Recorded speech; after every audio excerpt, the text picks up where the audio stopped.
Hi ಎಲ್ಲರಿಗೂ ನಮಸ್ಕಾರ. Veena Lakshith YouTube ಚಾನೆಲ್ಗೆ ನಿಮ್ಮೆಲ್ಲರಿಗೂ ಸ್ವಾಗತ.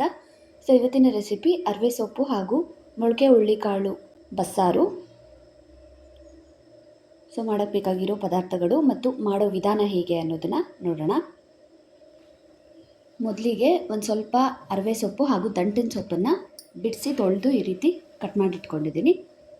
ಮೊಳಕೆ ಹುರುಳಿಕಾಳು, ಪಲ್ಯಕ್ಕಿದು ಒಂದು ಈರುಳ್ಳಿ, ಒಂದು ಸ್ವಲ್ಪ ತೆಂಗಿನಕಾಯಿ ತುರಿ, ಕರಿಬೇವು, ಒಂದು ಒಣಮೆಣಸಿನ್ಕಾಯಿ, ಸಾಸಿವೆ ಪಲ್ಯಕ್ಕೆ ಒಗ್ಗರಣೆಗೆ. ಇದು ಸಾಂಬಾರಿಗೆ ಸ್ವಲ್ಪ ಕೊತ್ತಂಬರಿ ಸೊಪ್ಪು, ಸ್ವಲ್ಪ ತೆಂಗಿನಕಾಯಿ, ಒಂದು ಸ್ವಲ್ಪ ಹುಣಸೆಹಣ್ಣು, ಜೀರಿಗೆ, ಮೆಣಸು, ಕರಿಬೇವು, ಮೆಣಸಿನ್ಕಾಯಿ, ಬೆಳ್ಳುಳ್ಳಿ, ಈರುಳ್ಳಿ. ಸಾಂಬಾರು ಒಗ್ಗರಣೆಗೆ ಕರಿಬೇವು, ಸಾಸಿವೆ, ಎಣ್ಣೆ, ಉಪ್ಪು ಇಷ್ಟು ಬೇಕಾಗಿರುವಂಥ ಪದಾರ್ಥಗಳು.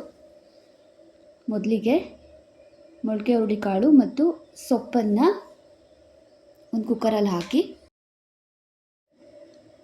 ಉಪ್ಪನ್ನು ಹಾಕ್ಕೊಂಡು ನೀರು ಎಷ್ಟು ಬೇಕಷ್ಟು ಹಾಕ್ಕೊಂಡು ಮುಚ್ಚಳ ಮುಚ್ಚಿ 2 ವಿಷಲ್ ಕೂಗಿಸ್ಕೊತಾ ಇದ್ದೀನಿ.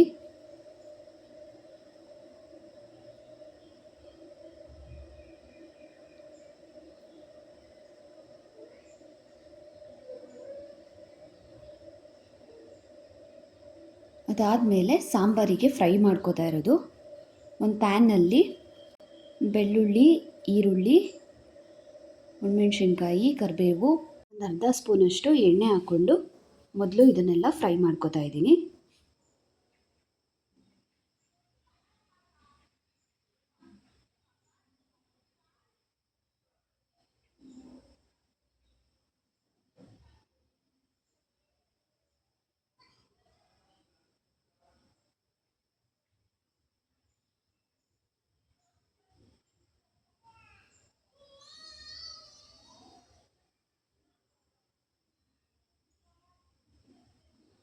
ಒಂದು ಸ್ವಲ್ಪ ಫ್ರೈ ಆದಮೇಲೆ ಇನ್ನೊಂದು ಅರ್ಧ ಸ್ಪೂನ್ ಎಣ್ಣೆ ಹಾಕ್ಕೊಂಡು ಜೀರಿಗೆ ಮೆಣಸನ್ನು ಹಾಕ್ಕೊಂಡಿದ್ದೀನಿ. ಮತ್ತು ಕೊನೆಯಲ್ಲಿ ಒಂದು ಸ್ವಲ್ಪ ತೆಂಗಿನಕಾಯಿ ಪೀಸ್ಗಳನ್ನ ಹಾಕ್ಕೊಂಡು ಫ್ರೈ ಮಾಡ್ಕೋತಾ ಇದ್ದೀನಿ. ಇದೆಲ್ಲ ಒಂದು ಸ್ವಲ್ಪ ಚೆನ್ನಾಗಿ ಫ್ರೈ ಆದಮೇಲೆ ಸ್ಟವ್ ಆಫ್ ಮಾಡಿ ಇದೆಲ್ಲ ತಣ್ಣಗಾಗಬೇಕು. ಇದ್ರ ಜೊತೆಗೆ ಕೊತ್ತಂಬರಿ ಸೊಪ್ಪು ಹಾಕ್ಕೊಂಡು ಪೂರ್ತಿ ತಣ್ಣಗಾಗಬೇಕು. ಪೂರ್ತಿ ತಣ್ಣಗಾದಮೇಲೆ ಜಾರಲ್ಲಿ ಹಾಕ್ಕೊಂಡಿದ್ದೀನಿ.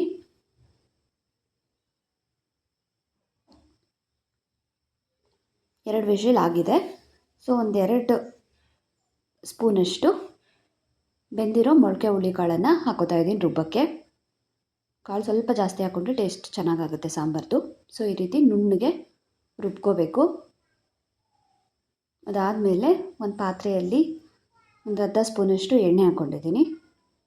ಎಣ್ಣೆ ಸ್ವಲ್ಪ ಬಿಸಿ ಆದಮೇಲೆ ಸಾಸಿವೆ ಮತ್ತು ಕರಿಬೇವು ಹಾಕ್ಕೊಂಡಿದ್ದೀನಿ. ಸಾಸಿವೆ ಸಿಡಿದ ಮೇಲೆ ರುಬ್ಬಿರುವಂಥ ಖಾರ ಹಾಕೋತಾ ಇದ್ದೀನಿ. 1 ನಿಮಿಷ ಈ ರೀತಿ ಫ್ರೈ ಮಾಡಿಕೊಂಡ್ರೆ ಸಾಕು. ಮೊದಲೇ ಆಲ್ರೆಡಿ ಎಲ್ಲ ಹುರಿದಿರೋದ್ರಿಂದ 1 ನಿಮಿಷ ಈ ರೀತಿ ಕೈ ಆಡಿಸ್ಕೊಂಡು ಅದಾದಮೇಲೆ ಕನ್ಸಿಸ್ಟೆನ್ಸಿ ನೋಡಿಕೊಂಡು ಸಪ್ಪೆಗಡ್ಡನ್ನು ಸೇರಿಸ್ಕೊತಾ ಇದ್ದೀನಿ. ಉಪ್ಪು ಸಪ್ಪೆ ಆಗಿದ್ದರೆ ಉಪ್ಪು ಬಳಸ್ಬೋದು. ಇಲ್ಲಿ ಕರೆಕ್ಟಾಗಿತ್ತು, ಸೊ ಹಾಗಾಗಿ ನಾನು ಉಪ್ಪೇನು ಹಾಕಿಲ್ಲ. ಸೊ ಇದು ಚೆನ್ನಾಗಿ ಕುದಿ ಬಂದರೆ ಆಯಿತು, ಸಾಂಬಾರು ರೆಡಿ ಆಗುತ್ತೆ. ಇನ್ನು ಪಲ್ಯಕ್ಕೆ ಒಂದು ಬಾಣಲಿಯಲ್ಲಿ 1 ಸ್ಪೂನಷ್ಟು ಎಣ್ಣೆ ಹಾಕ್ಕೊಂಡಿದ್ದೀನಿ.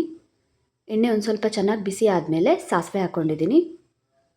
ಸಾಸಿವೆ ಚೆನ್ನಾಗಿ ಸಿಡಿದ ಮೇಲೆ ಒಣಮೆಣಸಿನ್ಕಾಯಿ ಹಾಕ್ಕೋತಾ ಇದ್ದೀನಿ. ಇದೊಂದು ಚೂರು ಫ್ರೈ ಆದಮೇಲೆ ಕರಿಬೇವು ಹಾಕ್ಕೋತಾ ಇದ್ದೀನಿ.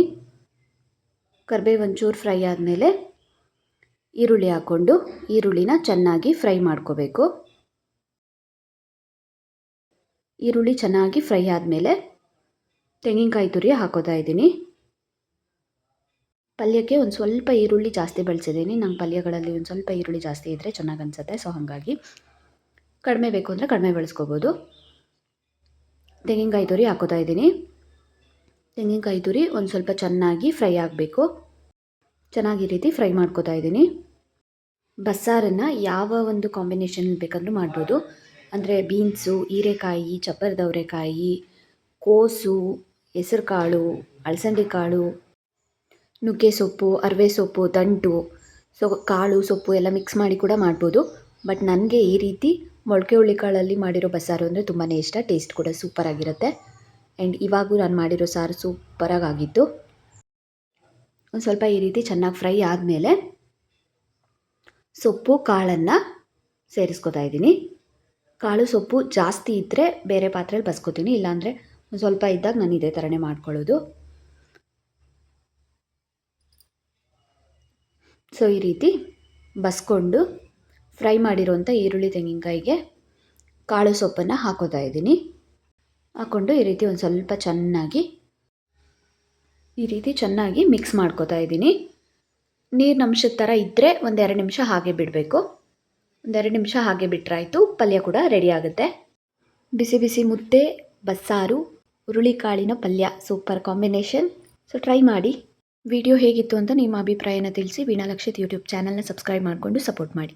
Thank you for watching. Thank you.